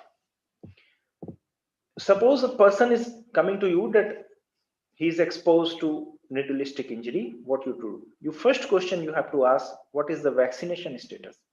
And there are two possibilities. You will get answered that I am vaccinated or I am not vaccinated. If he says or she says that yes, I am vaccinated, then second question has to be, what is the anti-H-based titer? Whether it was tested ever, if it was tested, what was the level? And these are the three possible answers you are going to know. The person may say that yes, it was tested and it was less than 10. The second answer could be it was tested and it was more than 10. And third could be I don't know. It was never tested. It was tested, but I don't remember the value. So I will take all this scenario one by one. If anti-H-based titer was more than 10, need not to do anything. No vaccine, no immunoglobulin. No additional precaution, nothing is going to happen. If it was less than 10, then you have to give vaccine plus 1 dose of immunoglobulin, or you have to give 2 doses of immunoglobulin at the interval of 4 weeks. There are 2 options now. Obviously, the first option is cheaper and more effective. Then why I have given you the second option? This is very important point. The second option is only for those who are known to be non-responder to the vaccine. And the non-responder definition is the person should have not responded to full 2 courses of 3-dose vaccine schedule. But usually people are given one schedule of 3 doses, not the 2 doses, 2 courses. So if anyone who has not responded earlier to 2 courses of 3-dose schedule will be considered as non-responder, and that person has to be protected with 2 doses of immunoglobulin to be given at the interval of 4 weeks. I think I would have made it clear to everyone. Now the third option, that anti-HBs titer was not tested, or it was tested but I don't know the value. Then you have to give, you can go for anti-HBs titer testing if it is available, and you get the result, and accordingly you can respond. If you don't have option to get tested, then obviously you can choose this option, vaccine plus 1 dose of immunoglobulin. If a person was not vaccinated, then obviously you have to start 3-dose schedule of vaccination plus 1 dose of immunoglobulin. So in summary, risk of transmission following needle stick injury is maximum for hepatitis B, followed by hepatitis C and HIV. Post-exposure prophylaxis is available for HBV and HIV, but there is no measure to prevent HCV transmission following exposure. For HCV, most of the acute hepatitis B clears, which can develop after HBV exposure, and anti-HB titer more than 10 milli-international unit per ml is protective. No booster are needed in follow-up. So if there is any question, I am ready to answer.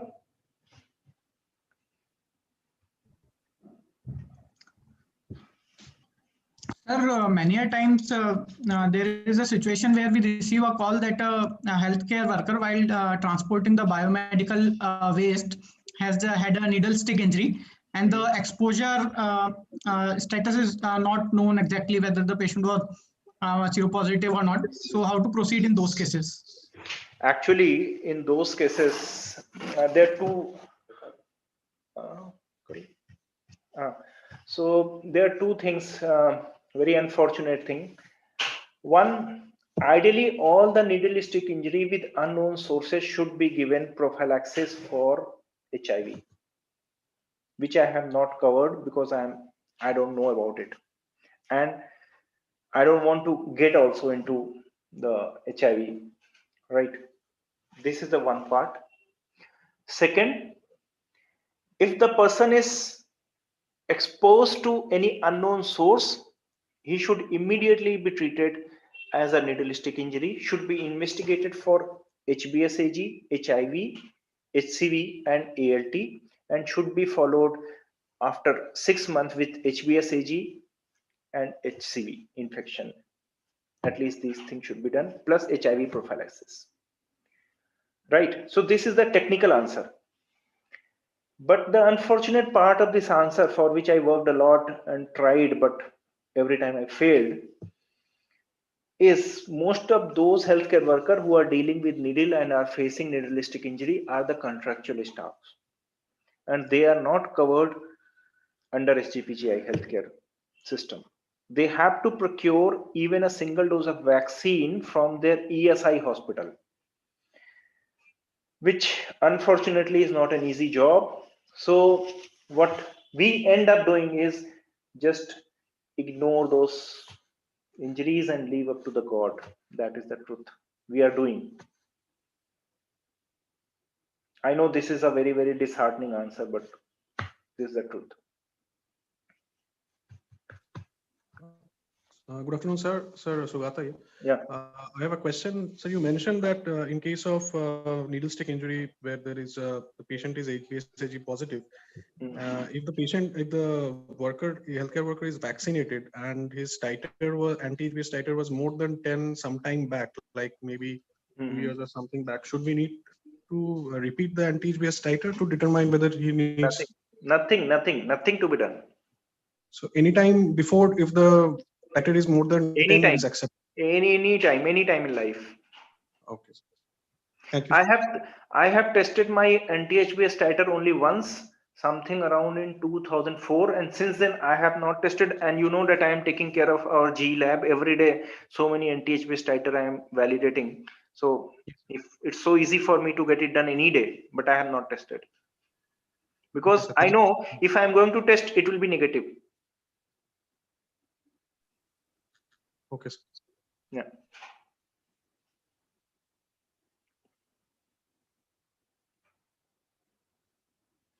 So if there is any question afterward also, you can catch hold of me, any one of you, anytime, and I will love to answer the queries, right? So now Dr. Banani will take over. And Dr. Banani? Yes, I'm there. Yes, Amit. You can continue, ma'am. Yeah, sure. So if you stop, okay, I can share my screen. Good afternoon, everybody. I'm sure you're all very tired and you would love me to not take the class.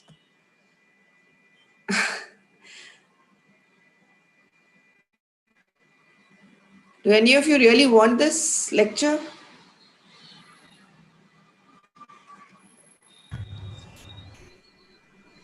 Anybody answer? Yes, no, let's be honest. Yes. Okay, chalo, theek hai.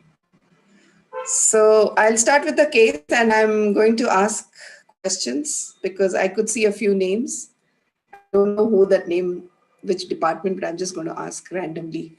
So this is a 14-year-old boy with dengue who came to our ICU. These are all actual cases, okay? He was quite sick, usual vasopressor, IV fluid, ventilation, improved, extubated, and was ready for discharge. And then he started spiking fever, developed tachypnea, required reintubation, and we found profuse yellowish secretions. And this is his chest X-ray. So what do you think happened? I could see Akash's name. I don't know if he's there. Akash, what happened?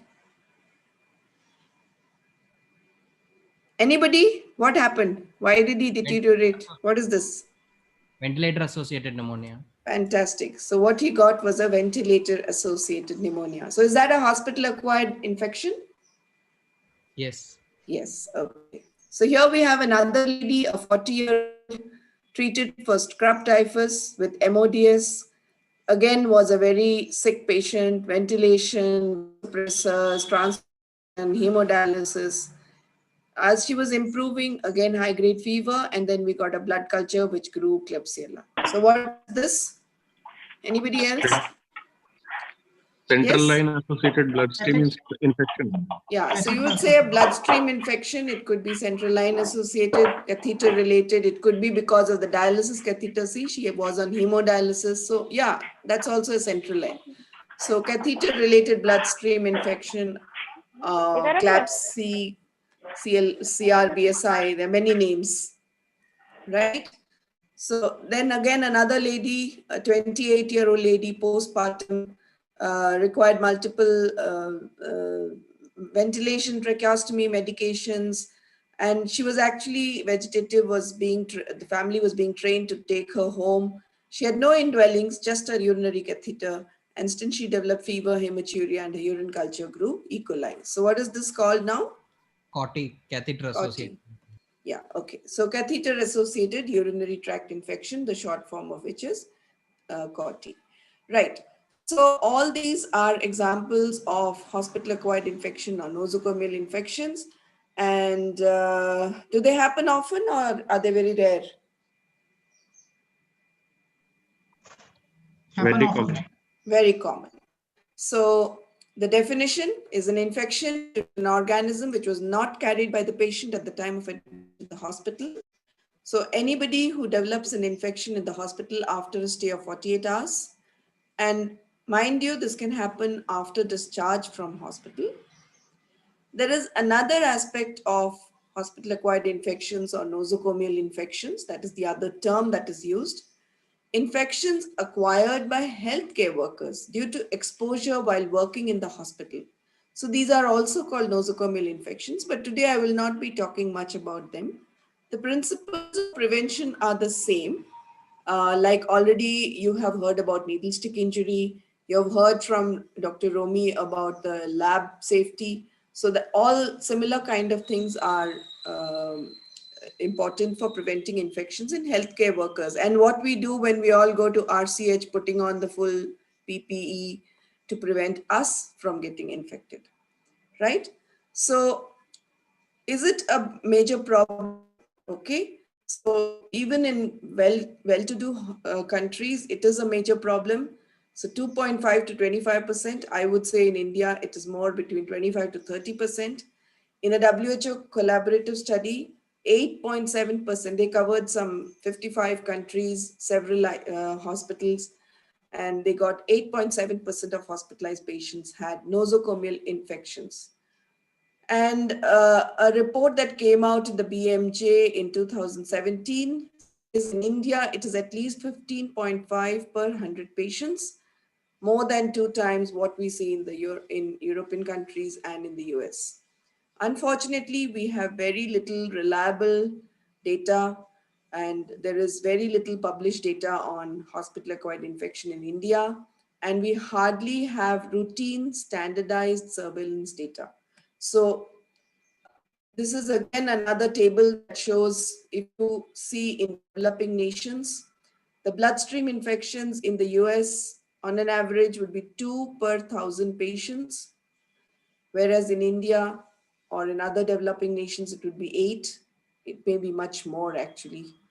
Pneumonia, it says 5 in the US, whereas it is 13 per 1,000 patients in developing nations, and UTIs comparatively 3 to 7. Now, what does it do? It's a foolish question, but if you actually look at it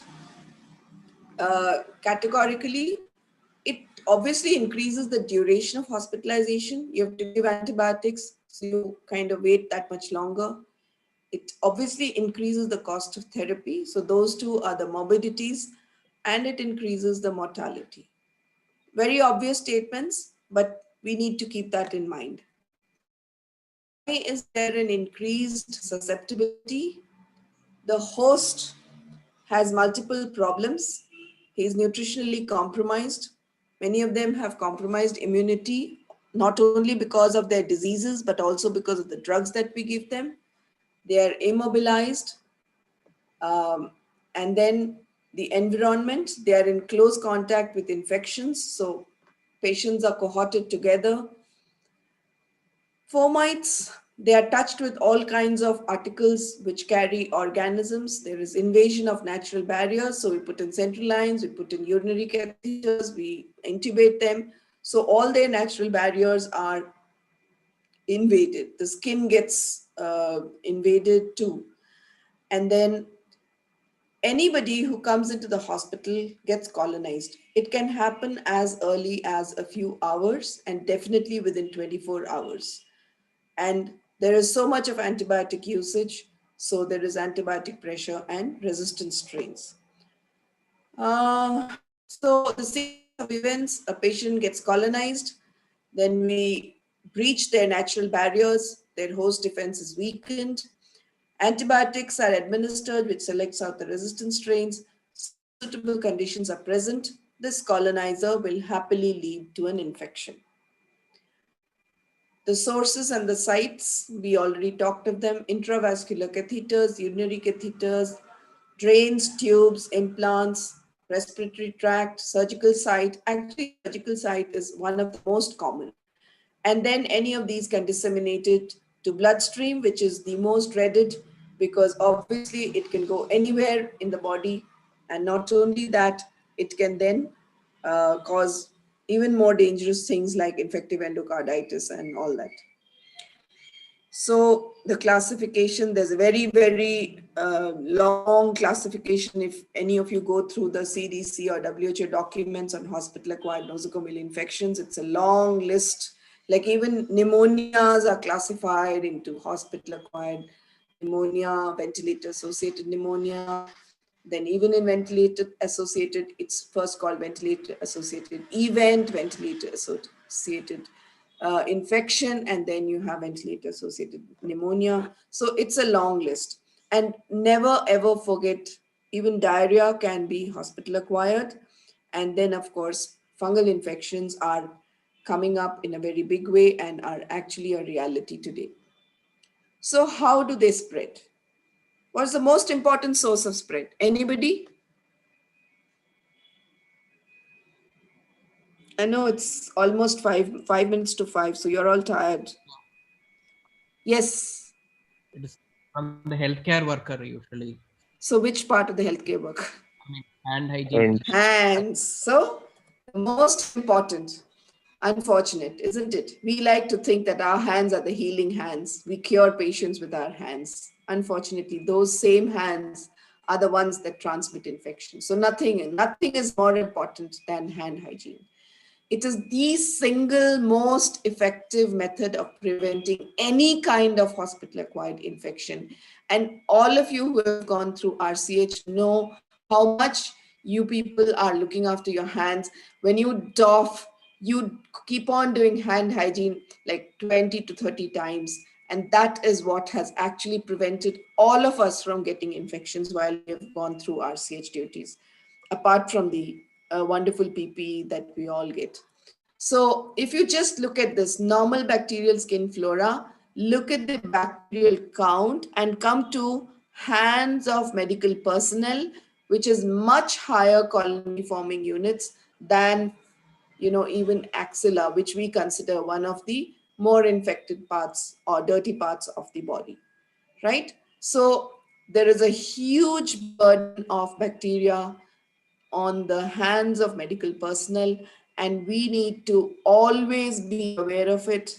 And the only way of remembering it is that just become obsessed. You should all have a OCN, that whenever you want to touch anything or anybody in the hospital, you need to practice hand hygiene before and after. If this gets ingrained in your minds, you will never be a source of transmission of hospital-acquired infection. So we have two kinds of flora in our hands: a resident flora, which is very resistant to removal, and all your hand hygiene does not remove this. Transient flora, which is more amenable to removal, and these are the ones that are acquired by healthcare workers during contact with patients or their environment. And these organisms are the ones which are associated with nosocomials, while the resident flora is usually Coagulase negative staph and diphtheroids. The transient flora are all your Klebsiella, Acinetobacter, and the like. So even clean activities such as checking pulse, blood pressure, lifting a patient, or even touching the patient can transfer 100 to 1,000 colony forming units of organisms. So it is important. So that is why we have to really be careful. And this is how, this was a patient with VRE, that is vancomycin resistant enterococcus, who was admitted here. After he has left, every surface that is around this patient's bed is still containing VRE. And you can imagine that if this is not properly cleaned, then the next patient who comes in here is definitely going to acquire VRE, right? So what are the factors that affect transfer of organisms? Obviously, the duration of patient contact. If your hands are wet, that is the worst thing that can happen, irrespective of what it is wet with. Remember, even when you do hand hygiene, your hands should not be wet. You should rub till your hands are completely dry. Okay. Location of healthcare worker, obviously it is higher in ICUs. Long fingernails, Jewelry, many people wear lots of rings on their fingers, nail polish, those are not good. The bangles, we should be without anything. Our hands should be absolutely devoid of any jewelry. And all kinds of organisms can be transferred. Staph aureus, gram-negative rods, enterococci, and the notorious Clostridium difficile, which is completely dependent on contact transmission. So hand hygiene saves lives. And what do gloves do? They do reduce the degree of contamination. But remember, there could be small defects in gloves, or hand contamination can occur during glove removal, right? So I will just skip this. Important agents, how they reduce bacteria on the hands. Alcohol-based hand rub do not have a long, like they do not give protection for a long time, whereas chlorhexidine will give protection for a long time. So that is why now chlorhexidine-based hand hygiene products are becoming very popular. And alcohol is actually good enough for hand rub. But if you want to wash your hands, then perhaps chlorhexidine is better because the effect will last longer. Now, why do we prefer hand rub to hand wash? Because the time required for a hand rub is just around 20 seconds. And hand wash, there are more chances of drying of skin. And for most situations, except when hands are soiled, hand rub is adequate. So this is important. Hand wash is must when hands are visibly contaminated with blood or body fluids. Like you touch something and there was wetness there because some body fluid was leaking, and you touched that and your hands became wet. After that, you must wash your hands. Hand rub is not adequate. After using the toilet and before and after eating, right? You use gloves if you anticipate that you're going to touch blood or body fluids, and do not use the same pair of gloves for different patients, and use hand rub after removing gloves also. Now, this is WHO's big campaign, which says my 5 moments of hand hygiene, and I will read them out one by one. Before touching a patient, before clean or aseptic procedure, after body fluid exposure risk. So you were, trying to look at the urine and you accidentally, you may not have actually got a body fluid on your hands, but you know that body fluid may be dried on the surface and it could have it. After touching a patient and after touching patient surroundings. So if you were even to go touch the patient, do something, and then go to the patient's monitor and try to do something on the monitor or the ventilator, ideally in between these two activities, between touching the patient and the patient monitor or the patient equipment, you are supposed to do hand hygiene. So if each of us remembers my 5 moments of hand hygiene, I think that would be a great achievement. The steps of hand rub, I'm not going to say all of you are doing it in RCH. So 20 to 30 seconds, rub hands for hand hygiene, wash hands when visibly soiled, and all the steps. And your hands are safe only once they are dry. I would repeatedly say this, only once they are dry. I find people pouring a liter of hand rub on their hands and rubbing it and not making it dry. So that is actually inadequate. Let us look at some of the site-specific bundle approach. So CDC, WHO, any of these organizations have come up with VAP bundle, BSI bundle, UTI bundle. So each of these are basically the evidence-based strategies to prevent the site-specific infection. Most important, bloodstream.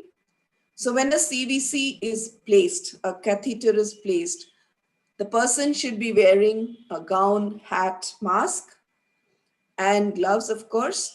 And apart from that, the patient should be fully draped, not just a small drape with a window cut. It should be a drape which covers the entire patient. Prefer the non-femoral route, so the neck veins are preferred. Skin preparation with chlorhexidine is preferred.